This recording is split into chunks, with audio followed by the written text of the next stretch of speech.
Hello everyone, मैं हूं आरती चावड़ी and welcome to UPSC अनस्टॉपेबल्स। आज के इस सेशन में जैसे कि हम यहाँ पर एक पूरी सीरीज ही चला रहे हैं छोटे छोटे टॉपिक्स की, तो हम आज के सेशन में क्या कवर करने वाले हैं? Indian dance forms. ये भी एक इम्पॉर्टेंट पार्ट है। इसमें भी आपको यहाँ पे बहुत सारी डिटेल्स इन्फॉर्मेशन वगैरह देखने को मिलेगी, लेकिन हमारे पास समय सीमित है और ये जो सीमित समय है इसमें व्हाट इज इम्पोर्टेंट, जरूरी क्या है? सिर्फ महत्वपूर्ण जानकारी को ही जानना। ठीक है, तो आज का जो हमारा सेशन है उसमें हम इसी पर्टिकुलर पार्ट पर फोकस करने वाले हैं। आइए क्लास को स्टार्ट करते हैं।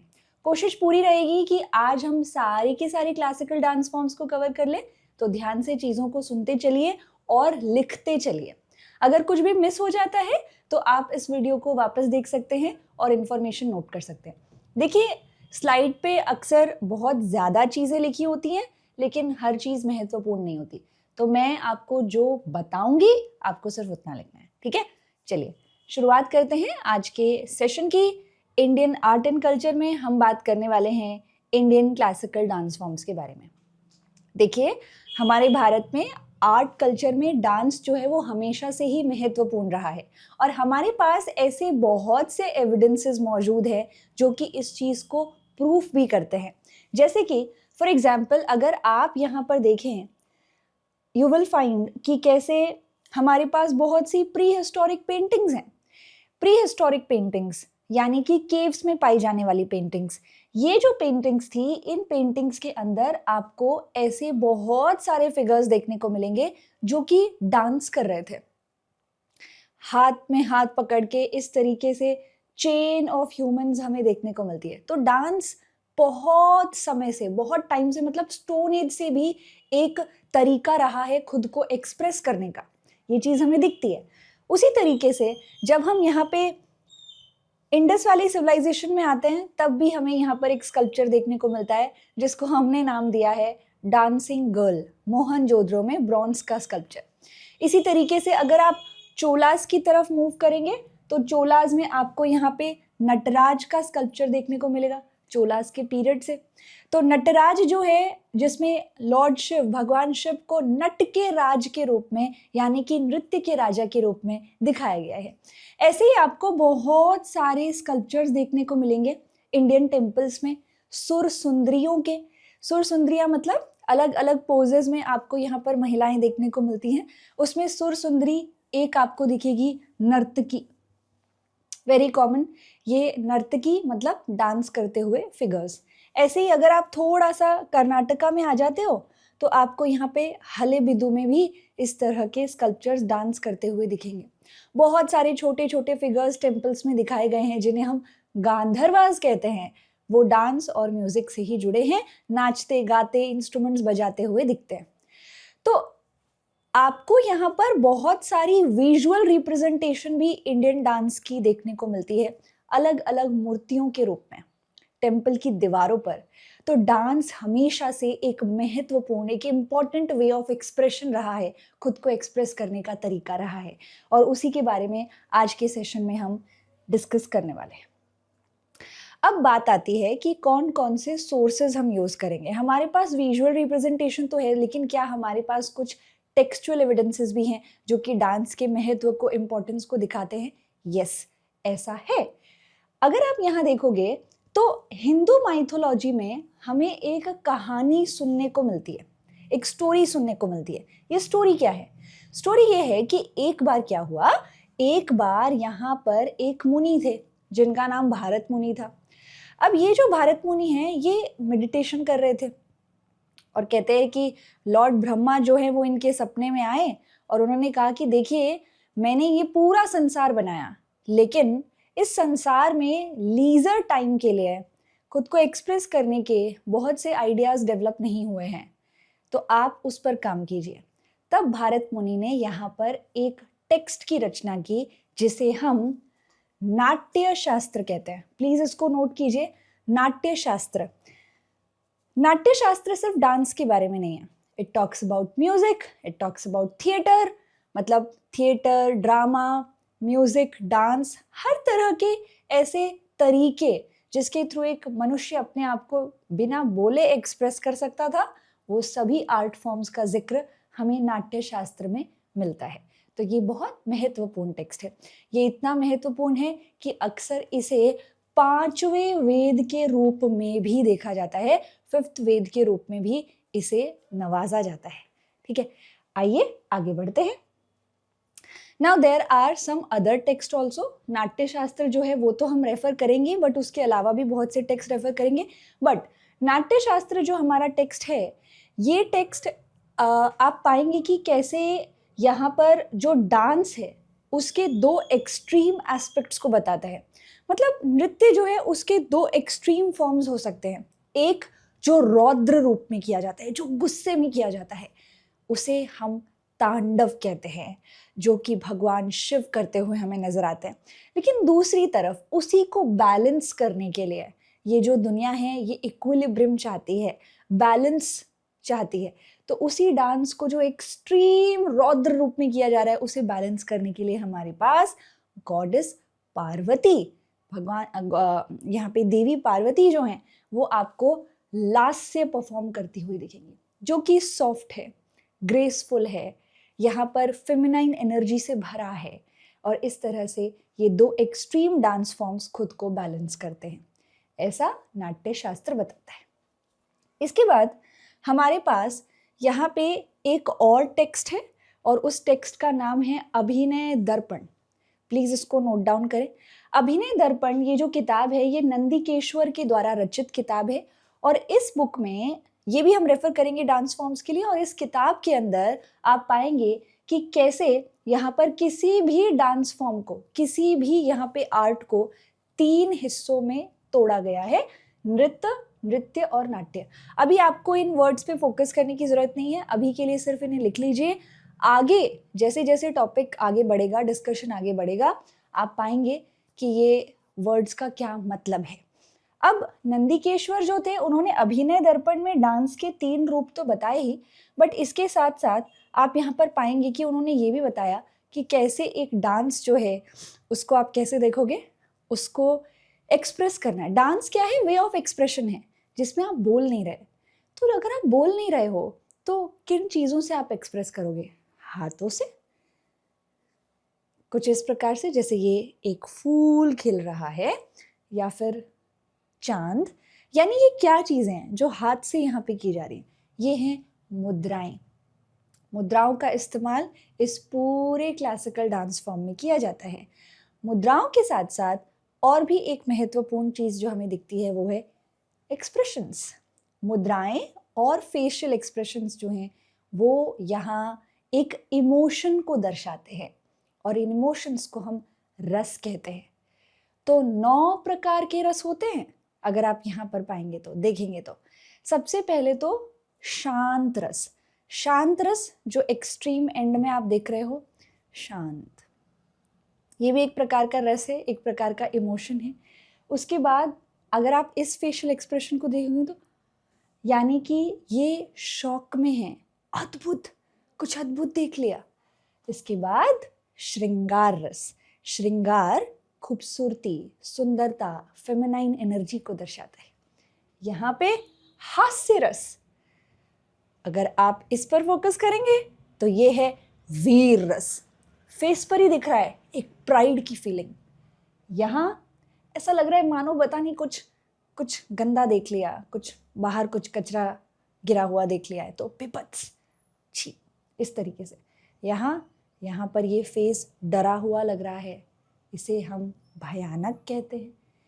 और यहाँ पर ये फेस बहुत उदासीन लग रहा है, इसे हम करुणा का रस कहते हैं। और यहाँ आपको जो फेस दिखेगा वो रौद्र रूप में है। तो इस तरह से रौद्र रस बनता है। तो ऐसे 9 रस हैं, और 9 रसों की सहायता से, इन फेशियल एक्सप्रेशंस के थ्रू ही इन 9 रसों को दर्शाया जाता है, हाथों की मुद्राओं से दिखाया जाता है। 108 मुद्राएं हैं ऑलमोस्ट, और रस जो हैं वो 9 हैं। और इन्हीं की सहायता से एक डांस परफॉर्मर, एक performer in general, even theatres में भी इनका यूज होता है, तो वो अपने आप को एक्सप्रेस कर पाता है। Interesting, right?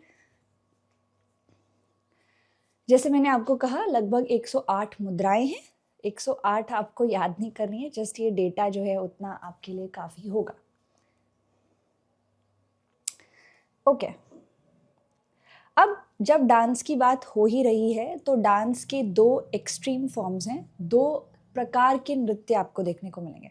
एक तो आपने देखा होगा, अभी शादी का सीज़न वगैरह चल रहा है तो आपने देखा होगा जो ढोल के ऊपर डांस होता है, उसमें कोई रिदम ना भी हो तो भी चल जाता है।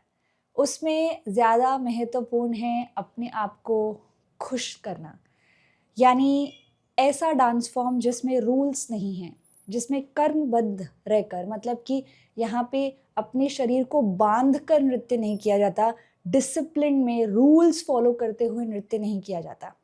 इस तरह के डांस फॉर्म को फोक डांस कहते हैं। तो आप यहाँ पे भारत के अलग अलग हिस्सों में फोक डांस देखेंगे। फोक डांस भी सीखा जाता है लेकिन उसमें बहुत टिपिकल रूल्स नहीं होते। भंगड़ा वगैरह आप यहाँ पे करते हैं, शादी ब्याह में जो डांस करते हैं फोक डांस है। फोक डांस से अलग हटके जो यहाँ पर हमारे सामने डांस आता है वो है क्लासिकल डांस।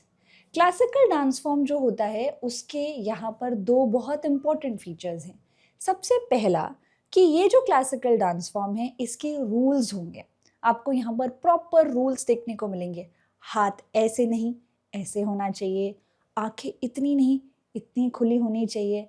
तो एवरी सिंगल थिंग, हर चीज़ जो है उसमें आपको क्या दिखेगा, उसमें आपको रूल्स देखने को मिलेंगे। तो इस क्लासिकल डांस फॉर्म में क्या होते हैं, रूल्स होते हैं पहला।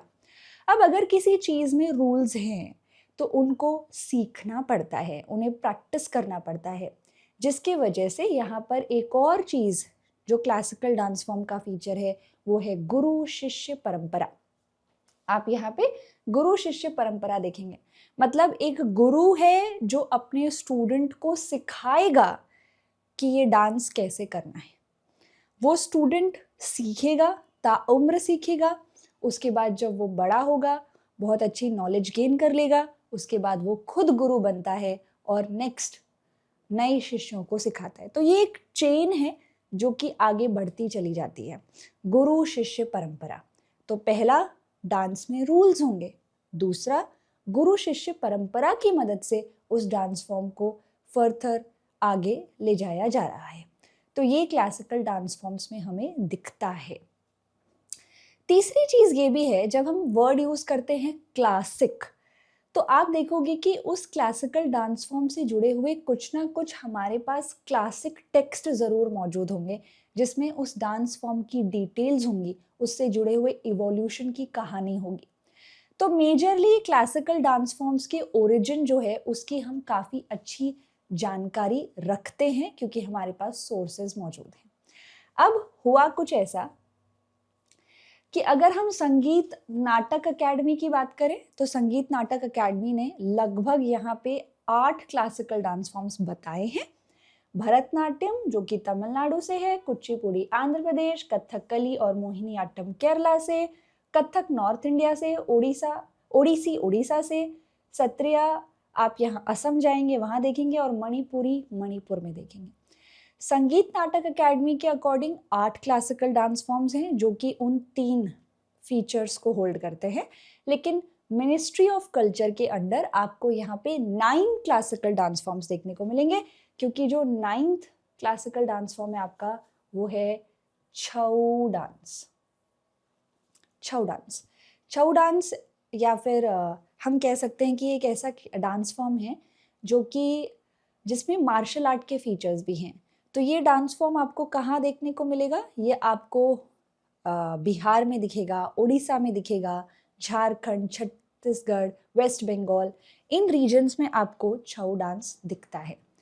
तो हम इन 8 क्लासिकल डांस फॉर्म्स को कवर करेंगे संगीत नाटक अकेडमी के अंडर, लेकिन मिनिस्ट्री ऑफ कल्चर ने क्योंकि छऊ डांस को भी माना है तो हम उसे भी कवर करेंगे। ठीक है, चलिए शुरुआत करते हैं सबसे पहले भरतनाट्यम से।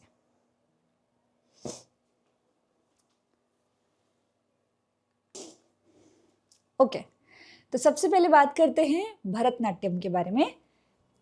एक इंटरेस्टिंग चीज़ जो है इन डांस फॉर्म्स में वो ये है कि आप पाएंगे कि इन डांस फॉर्म्स के नाम में ही काफ़ी सारी इंफॉर्मेशन जो है वो छुपी होती है। जैसे कि भरत, ये क्या चीज़ है? भ इज भाव, जिसमें भाव हो, इमोशन हो। र राग हो, रंज हो, रस हो। त इज ताल, तो एक ऐसा नृत्य जो भाव, राग और ताल से भरा हो। ताल का मतलब होता है रिदम, बीट्स पे नाचना, है ना। ताल से ताल मिला, ये सॉन्ग सुना होगा आपने। र राग से जुड़ा है। राग वर्ड कहाँ से आता है? रंज से आता है। रंज का मतलब मेलेडी, समथिंग जो सुनने में और देखने में खूबसूरत लगे। और भाव, भाव मतलब इमोशंस। तो एक ऐसा नृत्य है ये जिसमें भाव है, राग है, ताल है और उससे ये पूरा डांस बना है। प्लीज नोट कीजिए, यहाँ पर कुछ लिटरेरी सोर्सेज हैं, जैसे मैंने आपको कहा था कुछ क्लासिक टेक्स्ट है जिसमें इस क्लासिकल डांस फॉर्म का हमें जिक्र मिलेगा। तो यहाँ पे संगम टेक्स्ट है, सिलापदिकारम और तोड़कप्पियम। अभी के लिए आप ये लिखिए, सिलापदिकारम इज अ टेक्स्ट, ये संगम टेक्स्ट है ऑब्वियसली। सिलापदिकारम यहाँ पर एपिक है, एपिक आपको देखने को मिलेगी। एपिक कैसे है ये? इसमें आपको यहाँ पर एक कैरेक्टर देखने को मिलता है जिसका नाम माधवी है, जो कि मंदिर में भरतनाट्यम करती थी। माधवी को असल में दासी के रूप में दिखाया गया है, देवदासी के रूप में। ऐसी बच्चियां जिन्हें बचपन में ही मंदिरों को दे दिया जाता था और मंदिर के स्वामी, मंदिर के जो देवता है, उन्हीं को वो बच्चियां अपना स्वामी मानती थी और स्वामी के प्रति वर्शिप के रूप में वो यहाँ मंदिर में डांस परफॉर्म करती थी। तो ये देवदासी सिस्टम होता था एंड देवदासी सिस्टम से ही दासी आट्टम निकल के आया। आट्टम वर्ड का मतलब होता है डांस, तो दासी आट्टम जो आगे चल के भरतनाट्यम में इवॉल्व हुआ है। तो सिलापदिकारम में इसका जिक्र मिलता है। तोड़कप्पियम जो कि तमिल भाषा की ग्रामर की बुक है, उसमें भी इसका जिक्र मिलता है। इवन भरतनाट्यम का जिक्र नाट्य शास्त्र में भी है और अभिनय दर्पण में भी आप देखेंगे। So good literary sources available. ऐसे ही हमारे पास विजुअल रिप्रेजेंटेशन भी इस डांस की काफ़ी ज़्यादा है। अगर आप तमिलनाडु जाते हो और तमिलनाडु के चिदम्बरम टेम्पल जाते हो तो उसकी वॉल्स के ऊपर भरतनाट्यम के 108 पोजेस जो हैं वो यहाँ पर दिखाए गए हैं, कुछ इस प्रकार से। तो हमारे पास विजुअल रिप्रेजेंटेशन है।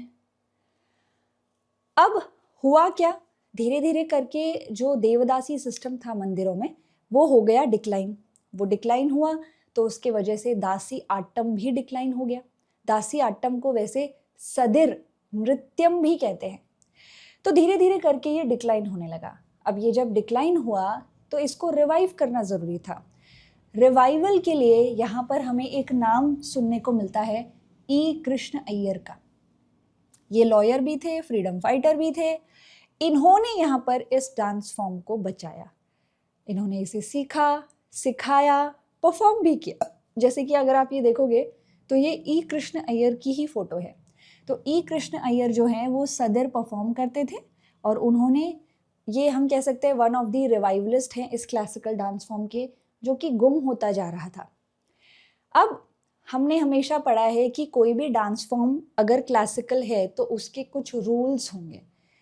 भरतनाट्यम जो है इसके रूल्स, यहाँ पर 4 डांस टीचर्स थे जिन्होंने यहाँ पर बनाए हैं। इनके नाम आप लिख सकते हैं। इन्हें हम तांजोर क्वार्टेट कहते हैं। मतलब ये Tanjore is a site Tamil Nadu में, वहाँ पर ये 4 टीचर्स थे, इसीलिए क्वार्टेट वर्ड आया। इनमें नाम है चिन्निहा, पन्नीहा, वधिवेलु एंड शिवानंदम। आप इनके नाम लिख लीजिए। इन्होंने यहाँ पर भरतनाट्यम के एलिमेंट्स को डिफाइन किया कि भरतनाट्यम में कौन कौन से एलिमेंट्स होंगे। इसमें अलरिपु, जातिस्वरम, शब्दम, वर्णम, पदम, जवाली और थिल्लन्ना आता है। अब मैं जानती हूँ कि ये वर्ड्स जो हैं वो इतनी आसानी से तो याद होंगे नहीं, तो what we can do is हम यहाँ पर चीज़ों को थोड़ा सा इमेजिन करने की कोशिश करेंगे। देखिए, जस्ट इमेजिन, और अगर आपने एक बार भरतनाट्यम का ये वर्ड सीख लिए तो बाकी क्लासिकल डांस फॉर्म्स के बहुत ईजी हो जाते हैं। जस्ट इमेजिन कि यहाँ पर एक परफॉर्मर है, वो सबसे पहले स्टेज पे आता है। स्टेज पे आके वो क्या करता है, वो यहाँ पर अपने हाथ में फ्लावर्स लेकर आता है। देखिए, नृत्य जो है, डांस जो है, वो एक प्रकार है, एक तरीका है खुद को एक्सप्रेस करने का, गॉड के प्रति अपनी वर्शिप को, डिवोशन को दिखाने का। तो यहाँ जो फ्लावर लेकर आता है परफॉर्मर, वो स्टेज को ऑफर करता है। पहले वो स्टेज को प्रणाम कर रहा है कि मैं इस स्टेज पे परफॉर्म करने वाला हूँ। उसके बाद वो गॉड को इन्वोक करते हैं कि प्लीज़ गॉड आप आइए। ठीक है, आपने काफ़ी बार ऐसे करके स्टार्टिंग में कुछ इस तरह के स्टेप्स कुछ क्लासिकल डांस फॉर्म में देखे होंगे। तो वो जो इन्वोकेशन पार्ट है, जिसमें देवी देवताओं को इनवाइट किया जा रहा है कि please come to see my dance, उसी को अलरिपू कहते हैं। ओके, बस छोटा छोटा थोड़ा थोड़ा करके ही हमें समझना है, बहुत डिटेल में नहीं जाना है। जनरल स्टडीज़ के पेपर में आएगा तो जनरल नॉलेज ही काफ़ी है। इसके बाद next, obviously dance properly perform करने से पहले क्या होगा, उससे पहले, and let me tell you, आप है ना इन वर्ड्स में कितना भी डीप डाइव कर सकते हैं, बट हम इसको जनरल सेंस में ही समझने की कोशिश कर रहे हैं। ठीक है, उसके बाद यहाँ पे जो डांस परफॉर्मेंस प्रॉपर स्टार्ट होगी, उससे पहले थोड़ा सा वार्म अप पार्ट होता है, जिसमें क्या होगा, जिसमें एक परफॉर्मर बेसिक फुटस्टेप्स, बेसिक यहाँ पे हाथ जो है उनका मूवमेंट वो करेंगे। उसमें कोई सिंगिंग नहीं हो रही है पीछे, सिर्फ इंस्ट्रूमेंट बज रहा है, कोई सिंगर नहीं है, फेस के ऊपर परफॉर्मर के कोई ज़्यादा एक्सप्रेशंस नहीं हैं। इसको हम जाति स्वरम कहते हैं। अब जो सिंगर हैं उन्होंने सिंगिंग स्टार्ट कर दी, और वो जो भी गा रही हैं उसके ऊपर परफॉर्मर परफॉर्म करेगा, हर एक वर्ड को अपने फेस और अपने मुद्राओं से एक्सप्रेस करेगा। तो शब्दम, शब्दम मतलब शब्द आ गए, शब्द जो हैं वो यहाँ पर अब ऐड हो गए हैं। तो शब्दम, ये आप यहाँ पे देखेंगे। ठीक है, मतलब शब्दम में बेसिकली जो सिंगिंग होती है वो गॉड के प्रेज में होती है। इसके बाद नेक्स्ट इज वरणम, जिसमें प्रॉपर डांस परफॉर्मेंस आपको दिखेगी, जिसमें सिंगिंग भी हो रही है, फेशियल एक्सप्रेशंस हैं, मतलब एक प्रॉपर डांस जिस फॉर्म का होना चाहिए वैसा आपको यहाँ पे दिखता है। पदम इंटरेस्टिंग पार्ट होता है, ये भरतनाट्यम का काफ़ी लेंथी पार्ट होता है, जिसमें एक परफॉर्मर अपनी एक्सपर्टीज़ को दिखाता है। परफॉर्मर्स जो होते हैं उनकी हर कुछ कुछ एरियाज़ में एक्सपर्टीज़ होती है, जैसे कुछ फेशियल एक्सप्रेशंस में बहुत अच्छे होते हैं, कुछ को मुद्राएं जो हैं वो बहुत अच्छे से यहाँ पे बनानी आती हैं। तो जिस भी चीज़ में उनका एक्सपर्टीज़ है वो पदम में दिखाते हैं। पदम काफ़ी लेंथी पोर्शन होता है। अगर दो भरतनाट्यम परफॉर्मर्स के बीच में कंपटीशन हो रहा है तो मेजरली इसके बेस पर ही विनर डिसाइड किया जाएगा, ऐसा देखेंगे आप। जवाली में लव लिरिक्स होते हैं, जैसे भगवान कृष्ण और गॉडेस राधा, उनके जो स्टोरीज हैं वो सब इसमें दिखाई जाती हैं। अब आपने देखा होगा कि क्लासिकल डांस फॉर्म्स में अक्सर जो लास्ट पीस होता है ना वो बहुत तेज़ी से होता है, बहुत फास्ट होता है। तो वही बहुत फास्ट जो पीस है, क्लाइमैक्स पार्ट, उसको थिल्लन्ना कहते हैं। इतना बेसिक आपके लिए काफ़ी है। आपकी इच्छा है अगर तो आप डीप डाइव कर सकते हैं, बट हमारे एग्जाम के लिए इतना काफ़ी है। दिस इज अलरिपु, जाति स्वरम, शब्दम और वर्णम, पदम, ये सारे के सारे वर्ड्स हैं। अब हम थोड़ा सा आगे बढ़ते हैं।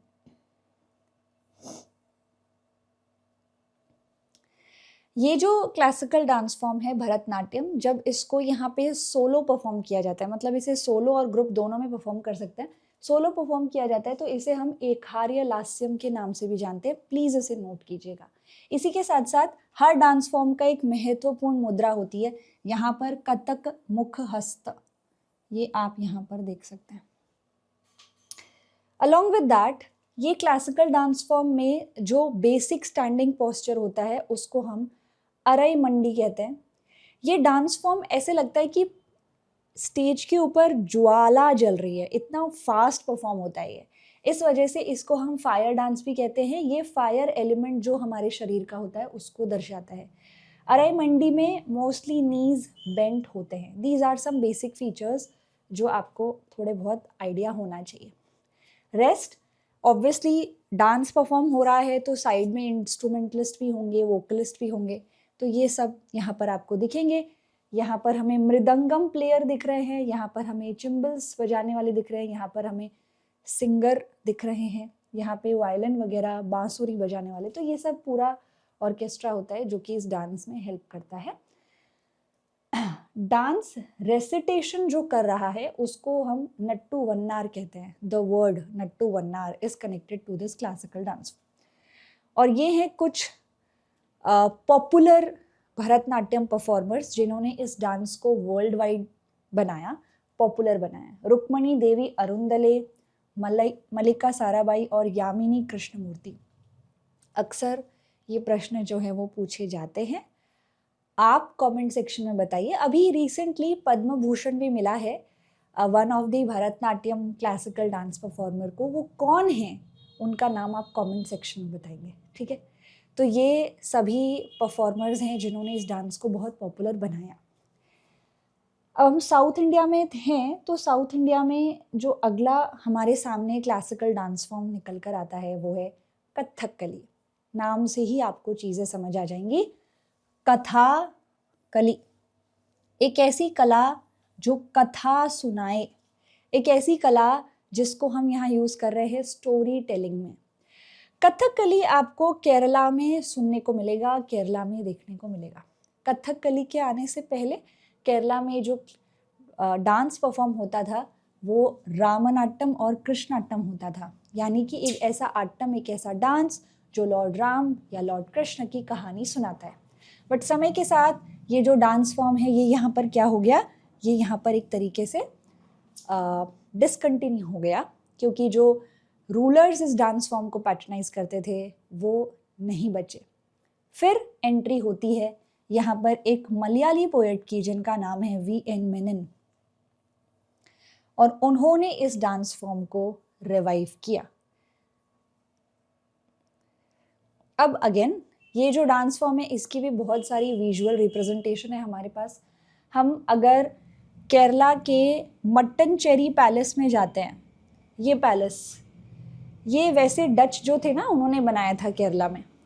इस पैलेस की वॉल्स के ऊपर आपको कुछ ऐसी पेंटिंग दिखेंगी, और ये पेंटिंग जो है ये इस तरफ अगर आप कथकली परफॉर्मर को देखोगे तो उनसे काफ़ी मैच करती है। जिस तरह का फेशियल मेकअप है, जिस तरह का सर के ऊपर आप यहाँ पर ताज देख रहे हैं, काफ़ी मैच करती है। इसी के साथ साथ हम यहाँ देखते हैं कि कथकली जो आज के समय का डांस है उसमें कुछ फीचर्स केरला के मार्शल आर्ट के भी ऐड हो गए। केरला में एक मार्शल आर्ट होता है। मार्शल आर्ट का मतलब एक ऐसा आर्ट जो युद्ध भूमि में परफॉर्म किया जाए। तो केरला में भी एक ऐसा ही मार्शल आर्ट है जिसको हम कलरी पयट्टू कहते हैं, और इसके भी फीचर्स आपको कथकली में ऐड होते दिखेंगे। तो कथकली समय के साथ धीरे धीरे करके क्या हुआ है, धीरे धीरे करके ये इवॉल्व हुआ है। और इसमें मेजरली आप यहाँ पर क्या पाएंगे, मेजरली आप यहाँ पर देखेंगे कि ये जो क्लासिकल डांस फॉर्म है ये भी पुराण, महाभारत, रामायण के एपिसोड्स पर ही परफॉर्म किया जाता है। लेकिन इस क्लासिकल डांस फॉर्म में सबसे इम्पॉर्टेंट क्या है, इस क्लासिकल डांस फॉर्म में सबसे महत्वपूर्ण चीज़ है आहार्य, मतलब जो क्लॉथ पहने जाएंगे और जो मेकअप किया जाएगा। तो ये सबसे इम्पॉर्टेंट पार्ट होता है। ये यहाँ पर बहुत सारी जानकारी देता है, क्योंकि सामने स्टेज पे बहुत सारे कैरेक्टर्स हैं, स्टोरी चल रही है, उसमें कौन हीरो है, कौन विलन है, वो सब कुछ फेशियल एक्सप्रेशंस और कॉस्ट्यूम से समझ आता है, फेस के मेकअप से समझ आता है। तो इस डांस फॉर्म को सिखाने से पहले क्या चीज़ सिखाई जाती है, इस डांस फॉर्म को सिखाने से पहले मेकअप सिखाया जाता है, क्योंकि आर्टिस्ट जो है उन्हें खुद का मेकअप खुद करना होता है। तो यहाँ मेकअप जो है वो काफ़ी ज़्यादा महत्वपूर्ण है। अब मेकअप के बेस पर आपको यहाँ पर अलग अलग तरह के कैरेक्टर्स देखने को मिलेंगे, जैसे कि पच्च कैरेक्टर। पच्च मतलब जिनके फेस पर ग्रीन पेंट हो, लेकिन सिर्फ ग्रीन पेंट काफ़ी नहीं है।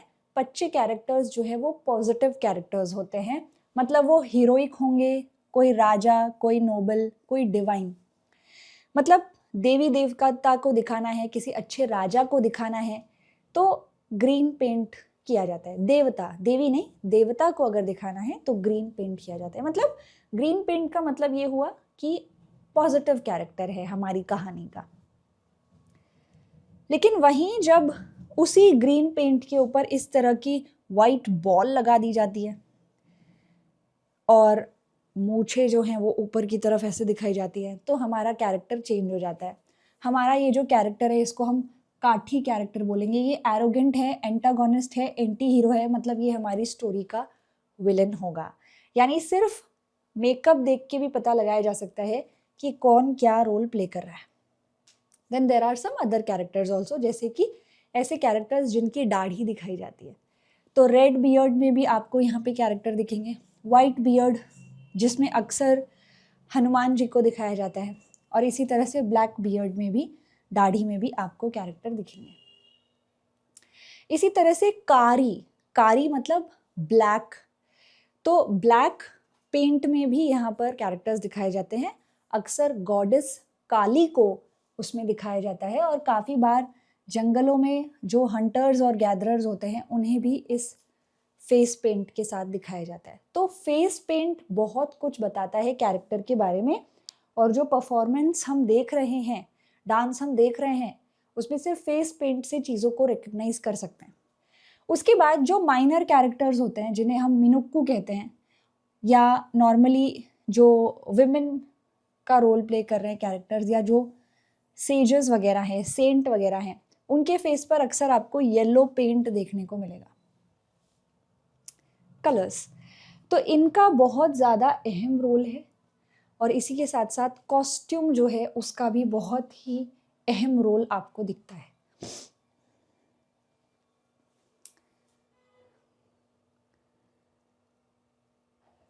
नाउ इस क्लासिकल डांस फॉर्म के भी कुछ एलिमेंट्स हैं। सबसे पहले केली कोट्टू, जिसका मतलब है कि ये जो डांस फॉर्म है, पहले तो आप ये समझ लीजिए कि ये ना शाम को शुरू होता है, जैसे सूर्य छिपता है, और ये सुबह तक चलता है। ऑलमोस्ट 12 आवर्स लगातार ये डांस फॉर्म चलता है। तो मंदिर में ज़ोर ज़ोर से ड्रमिंग स्टार्ट हो जाएगी, और वो जो ड्रमिंग हो रही है वो एक तरह से इनविटेशन है कि भाई सब लोग अपना काम जल्दी जल्दी कर लीजिए, डांस स्टार्ट होने वाला है। तो उस पार्ट को यहाँ पर केली कोट्टू कहते हैं। No need to remember this word, मैं इन जनरल आपको बता रही हूँ। उस पार्ट को हम केली कोट्टू कहेंगे। ये जो ड्रम आप देख रहे हो इसको आप लिख सकते हो, ये है चेंडा, काफ़ी इम्पोर्टेंट इंस्ट्रूमेंट केरला का, आपको काफ़ी सारे इवेंट्स में दिख जाता है। उसके बाद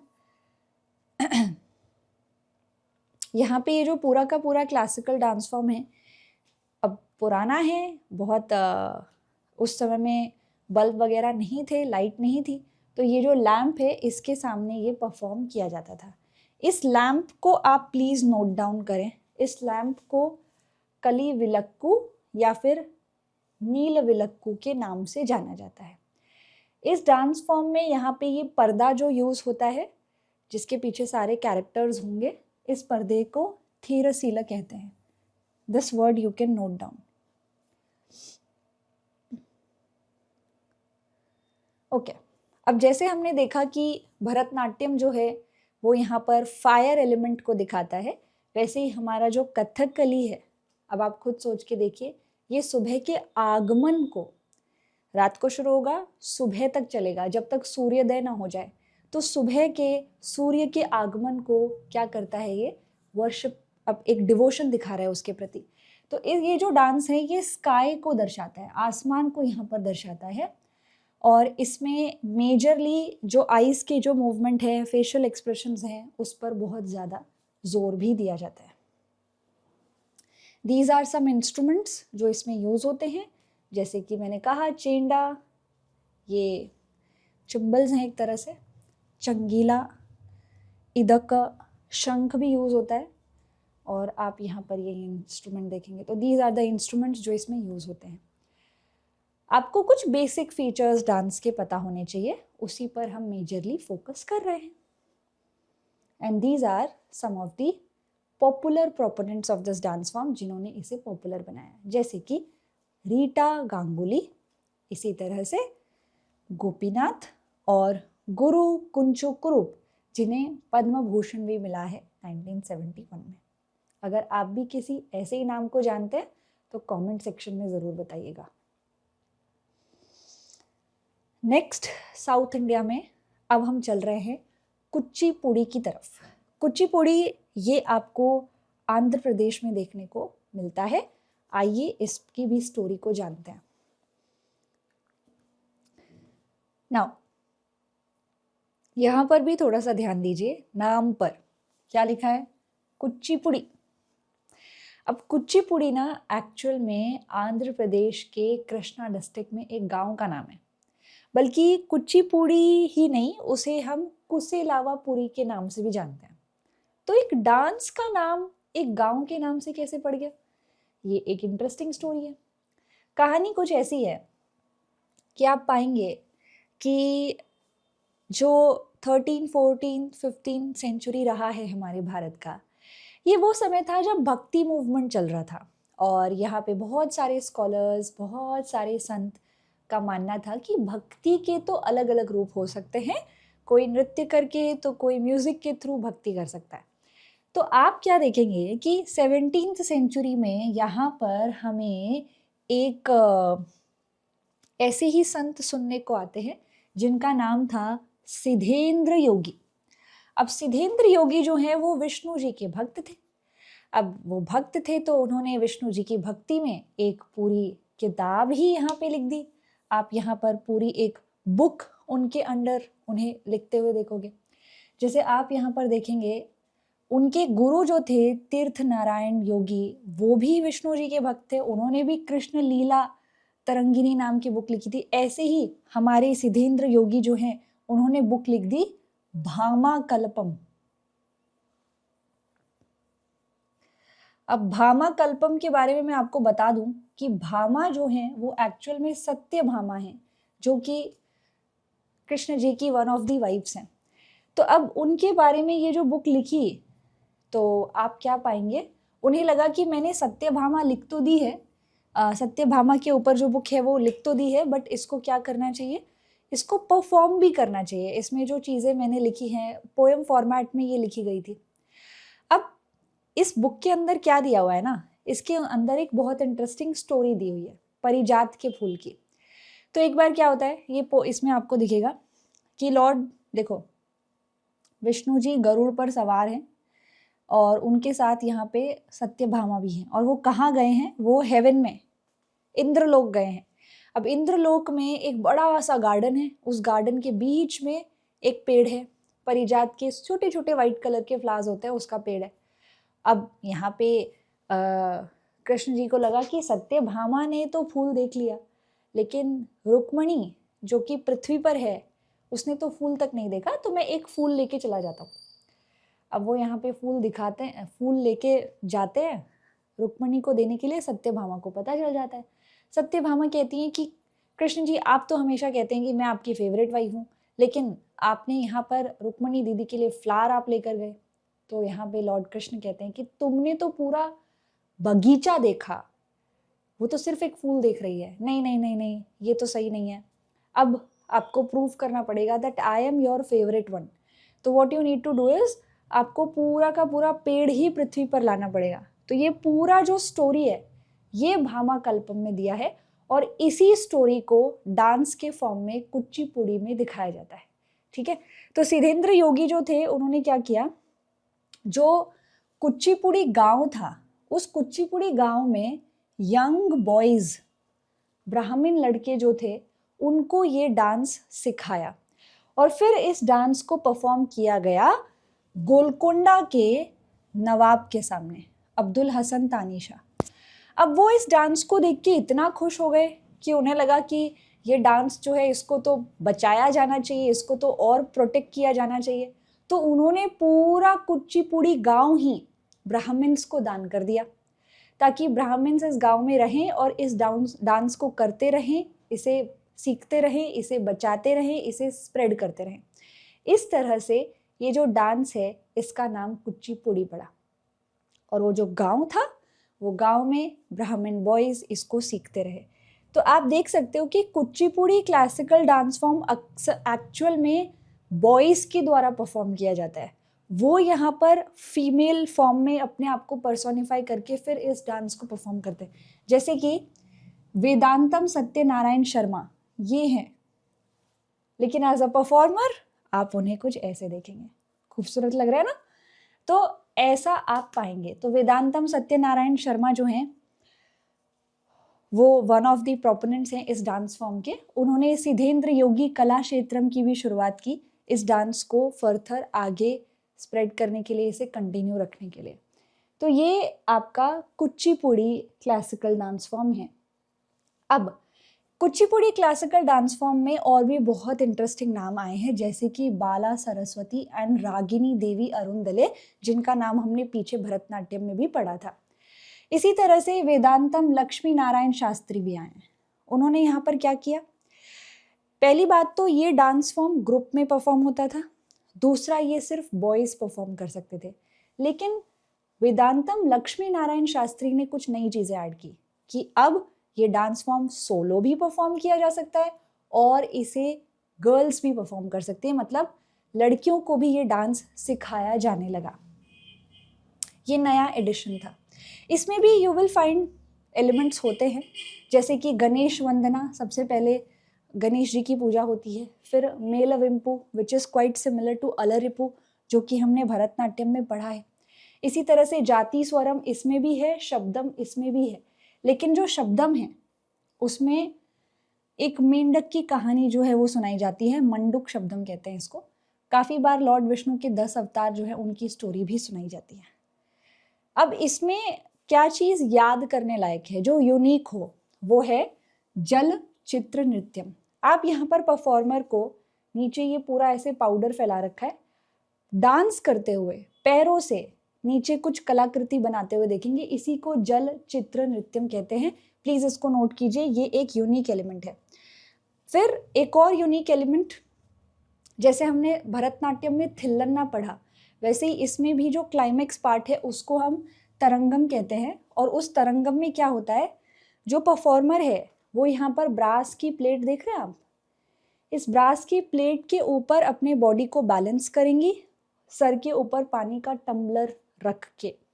तो ये भी एक यूनिक एलिमेंट है, यहाँ से भी स्टेटमेंट बन सकती है पेपर में, तो इसे भी आप ज़रूर नोट करें।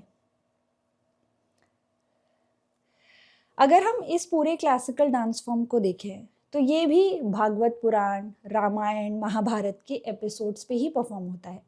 हमने फायर एलिमेंट देख लिया, भरतनाट्यम जिसे दिखाता है, स्काई एलिमेंट कथकली। अब ये जो कुचिपुड़ी है ये अर्थ एलिमेंट को दर्शाता है। इसमें बहुत सारा श्रृंगार रस होता है, लास्य और तांडव दोनों ही पार्ट्स इसमें परफॉर्म किए जाते हैं। And these are some of the instruments जिनका इस्तेमाल इस क्लासिकल डांस फॉर्म में होता है। यहाँ पे कुछ इम्पॉर्टेंट पॉपुलर नाम जैसे कि राधा रेड्डी और इंद्रानी रहमान और कुछ नाम जो हमने पीछे पढ़े, उन्होंने इस डांस फॉर्म को काफ़ी पॉपुलर बनाया। आपने एक चीज़ नोटिस की होगी कि ये जो क्लासिकल डांस फॉर्म्स है ना, इनके नाम में ही काफ़ी सारी इंफॉर्मेशन ऑलरेडी मौजूद होती है। सिमिलरली अब हम वापस केरला की तरफ जा रहे हैं और हम जा रहे हैं देखने मोहिनी आट्टम। एक ऐसा आट्टम, एक ऐसा डांस जो कि मोहिनी के द्वारा परफॉर्म किया गया। मैं आपको थोड़ा सा आइडिया दे देती हूँ। आप है ना केरला में, केरला वाला जो रीजन है ना, वहाँ पे 2 क्लासिकल डांस फॉर्म्स पढ़ोगे। अब केरला का जो थोड़ा सा साउथ वाला हिस्सा है, दिस त्रवणकोर पार्ट, यहाँ पे आपने कथकली पढ़ा। लेकिन इसका जो नॉर्थ वाला हिस्सा है जिसको हम कलिकट वाला पार्ट बोलते हैं, यहाँ पे मोहिनी अट्टम होता था। अब मोहिनी अट्टम जो है उसकी कैसे शुरुआत हुई है उसको हम थोड़ा सा समझेंगे। मोहिनी अट्टम की कहानी भी कहीं ना कहीं हिंदू माइथोलॉजी से जुड़ाव रखती है। ये समुद्र मंथन से जुड़ाव रखती है कि कैसे यहाँ पर देवताओं ने और राक्षसों ने मिलकर समुद्र मंथन किया और समुद्र मंथन करके उन्होंने यहाँ पर क्या निकाला, बेसिकली समुद्र से अमृत निकाला। अब ये जो अमृत है, ये अमृत पूरा का पूरा जो टम्बलर था वो राक्षसों के हाथ में चला गया। अब सारे देवता यहाँ पे परेशान हो गए, वो लॉर्ड विष्णु के पास गए कि ये तो गड़बड़ हो गई है, अगर राक्षसों ने अमृत पी लिया तो उनको मारना तो बड़ा मुश्किल हो जाएगा। तो लॉर्ड विष्णु ने यहाँ पे मोहिनी का अवतार लिया और मोहिनी का अवतार लेकर वो यहाँ पर राक्षसों की टोली में जाकर डांस परफॉर्म करते हैं और उनके मन को मोह लेते हैं और डांस परफॉर्म करते हुए ही वो यहाँ पर उनके हाथ से अमृत का टम्बलर ले लेते हैं। तो ये पूरा का पूरा जो डांस है मोहिनी आट्टम, ये डिवाइन माना जाता है और इसे इस स्टोरी से जोड़ा जाता है। तो इस तरह से मोहिनी आट्टम जो है उसकी शुरुआत होती है। मोहिनी आट्टम महिलाओं के द्वारा परफॉर्म किया जाता है। ये बहुत ग्रेसफुल होता है, इसमें फेमिनाइन एनर्जी बहुत ज़्यादा आपको देखने को मिलेगी। हमारे पास कुछ टेक्स्ट भी हैं जो कि इनका जिक्र करते हैं, जैसे कि व्यवहार माला और घोष यात्रा, इसमें इस डांस का जिक्र है। ये लिटरेरी एविडेंसेस हैं। ये जो डांस फॉर्म है ये भी टेम्पल से ही निकला, जैसे कि हमने भरतनाट्यम पढ़ा है, कुछ उसी तरह से।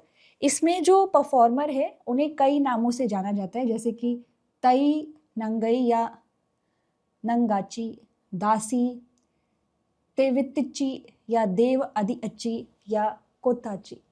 मतलब basically these are the terms. हालांकि you don't need to remember, इसको आप छोड़ दीजिए। जस्ट रिमेंबर कि टेम्पल से ही ये जो डांस फॉर्म है ये निकल कर आया है। अब हुआ क्या, ये जो टेम्पल्स में डांस परफॉर्म होता था ये धीरे धीरे करके डिक्लाइन होने लगा, क्योंकि दासी सिस्टम, देवदासी सिस्टम डिक्लाइन होने लगा।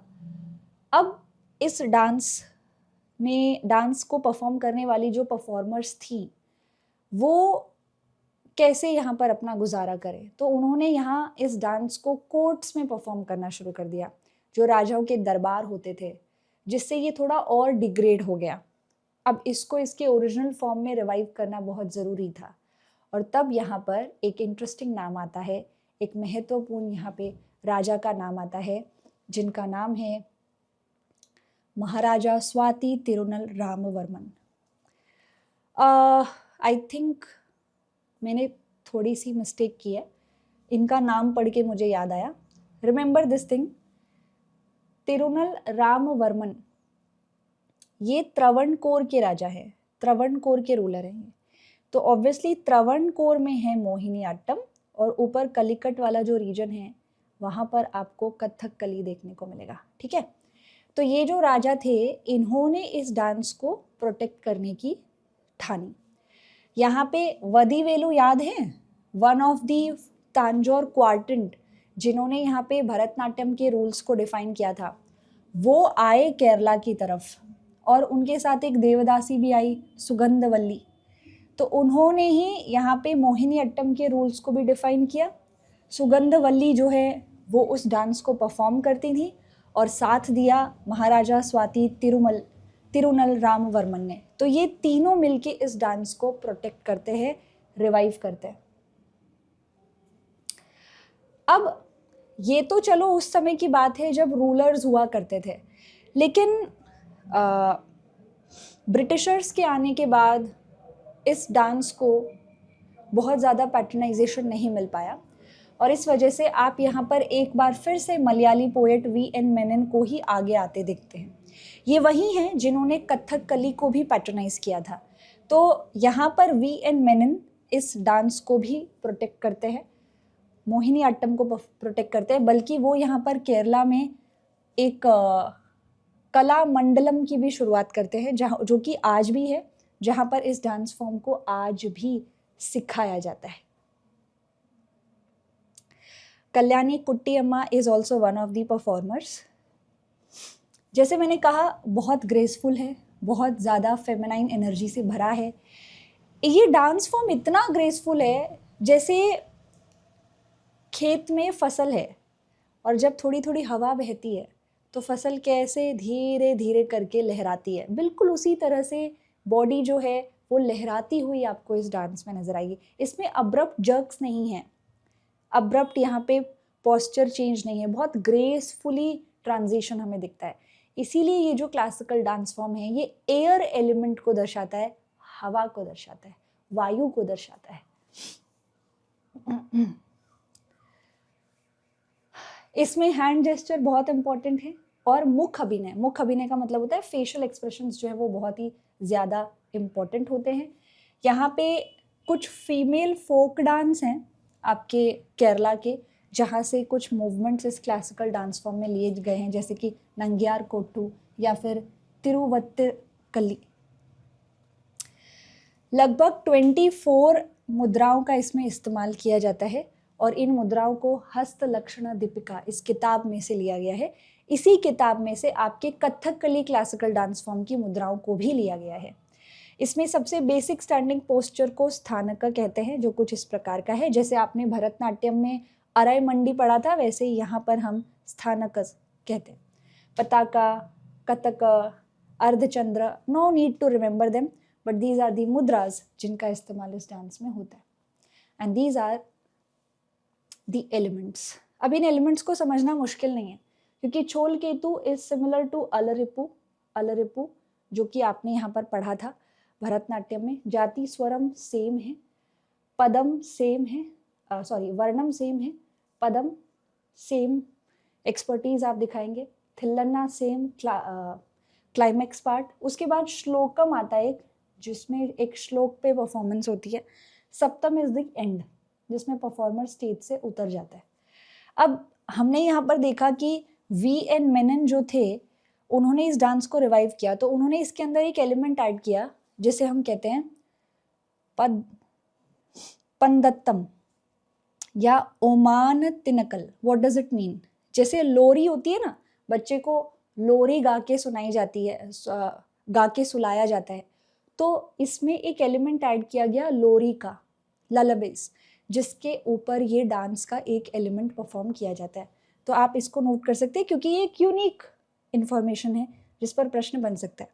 कॉस्ट्यूम पे ध्यान देंगे तो मेजरली वाइट कलर की कॉस्ट्यूम विद रेड और गोल्डन बॉर्डर आप यहाँ देखेंगे। हेयर डू भी बहुत यूनिक होता है उनका। And these are some of the instruments used. Carnatic music, कुछ तो रामवर्मन ने भी कॉम्पोजिशंस किए हैं, उस पर भी ये डांस परफॉर्म होता है, और ये इंस्ट्रूमेंट्स हैं बेसिक।